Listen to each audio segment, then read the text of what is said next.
Hello students, जैसे हम बताए थे कि किसी भी कॉम्पिटिटिव एग्जाम को क्रैक करने के लिए हमें जीएस पेपर पढ़ना होता है। जीएस पेपर में हमको हिस्ट्री, पॉलिटिकल, जियोग्राफी, मैप, इस सब के बारे में पढ़ना होता है। तो आज हम लोग देखेंगे इतिहास, हिस्ट्री। आज हम लोग हिस्ट्री के बारे में चर्चा करने जा रहे हैं। सबसे पहले हमें जानना होता है कि हिस्ट्री यानी इतिहास क्या होता है। हमारे अतीत की बहुत सारी घटनाएं घटी हैं। हमारे अतीत में बहुत सारे ऐसे महत्वपूर्ण जानकारियां, ऐसी बहुत सी महत्वपूर्ण घटनाएं घटी है, उन सभी को हम लोग इतिहास कहते हैं। कुल मिलाकर कही जाए तो अतीत में बीते हुए घटनाओं को हम लोग इतिहास बोलते हैं। इतिहास को सबसे पहले 3 भागों में बांटा गया है। सबसे पहले वाले भाग को बोला गया है प्राक ऐतिहासिक काल, उसके बाद आता है आद्य ऐतिहासिक काल, उसके बाद आता है ऐतिहासिक काल। प्राग ऐतिहासिक काल को प्री हिस्टोरिक पीरियड कहते हैं, आद्य ऐतिहासिक काल को प्रोटो हिस्टोरिक पीरियड कहते हैं और ऐतिहासिक काल को हिस्टोरिकल पीरियड कहते हैं। इसमें फिर इसका 4 भाग है। सबसे पहले होता है पुरापाषाण काल, फिर होता है मध्यपाषाण काल, फिर होता है नवपाषाण काल, फिर होता है ताम्रपाषाण काल। उसके बाद आद्य ऐतिहासिक काल में आता है सिंधु घाटी सभ्यता, कांस्य सभ्यता, हड़प्पा सभ्यता, इस सब के बारे में हमें पढ़ना होता है। और आता है ऐतिहासिक काल में प्राचीन इतिहास। इसमें हमें इतिहास से जुड़े 2000 साल की पीछे की कहानियों को पढ़ना होता है। फिर आता है मध्यकालीन इतिहास। इसमें हमें दिल्ली कालीन, सल्तनत कालीन, मुगल कालीन जो भी घटनाएं हुई थी उस सब के बारे में हम लोग पढ़ेंगे। बाबर, शाहजहां, हुमायूं, इस सब के बारे में हम लोग पढ़ेंगे।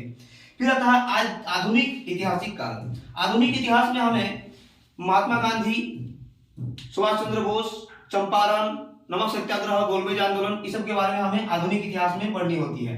उसके बाद आता है नेहरू काल, जो एक स्पेशल पार्ट है, इसको हम लोग अलग से पढ़ेंगे। उसके बाद आता है ऐतिहासिक काल। इसमें हमें फ्रांसीसी क्रांति, रूसी क्रांति, जर्मनी का एकीकरण, खूनी रविवार, चुड़ैलों का धावा, इस सब के बारे में हम लोग इसको पढ़ेंगे। फिलहाल इसको तो आप पहले ही 9th क्लास में थोड़ा बहुत इससे परिचय होंगे आप लोग, फिर भी हम लोग इसको ज्यादा से ज्यादा डिटेल से यहाँ पे चर्चा करेंगे। प्राग ऐतिहासिक काल होता है, सबसे पहले हम लोग जानेंगे कि हिस्ट्री यानी इतिहास, इतिहास के जनक किसे कहते हैं।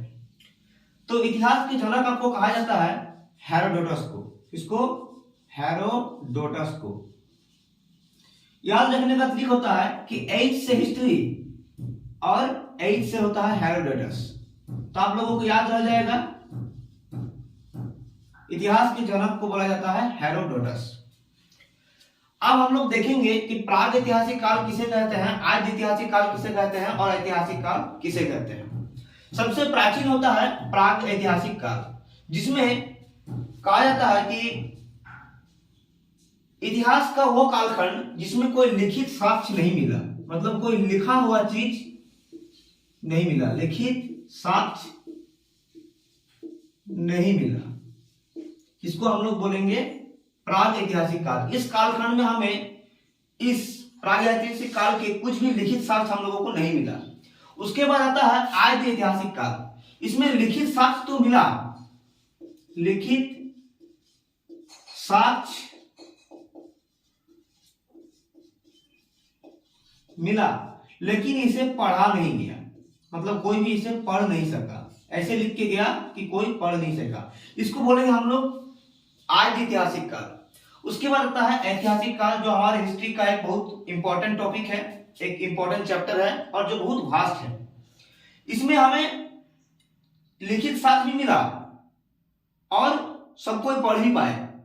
सबसे इंपॉर्टेंट पार्ट होता है ऐतिहासिक काल का। वैसे तो इतिहास में तीनों पार्ट ही बहुत इंपॉर्टेंट है, आद्य ऐतिहासिक काल, प्रागैतिहासिक काल और ऐतिहासिक काल, तीनों बहुत इंपॉर्टेंट है। ज्यादातर कॉम्पिटिटिव एग्जाम में तीनों से रिलेटेड क्वेश्चन पूछे जाते हैं। इन दोनों से आपको 4 से 5 सवाल पूछे जाएंगे और इससे तो अभी पूछा ही जा रहा है, ये बहुत इंपॉर्टेंट है, ये पार्ट बहुत भी आए हैं। अब हम लोग इतिहास में तीनों को अलग अलग से विस्तार से जानेंगे। इसमें क्या क्या हुआ था, इसमें क्या क्या हुआ था, इसमें क्या क्या हुआ था, एक एक करके हम लोग सब कुछ जानेंगे। तो आज हम लोग डिस्कस करने जाएंगे प्राग ऐतिहासिक काल के बारे में।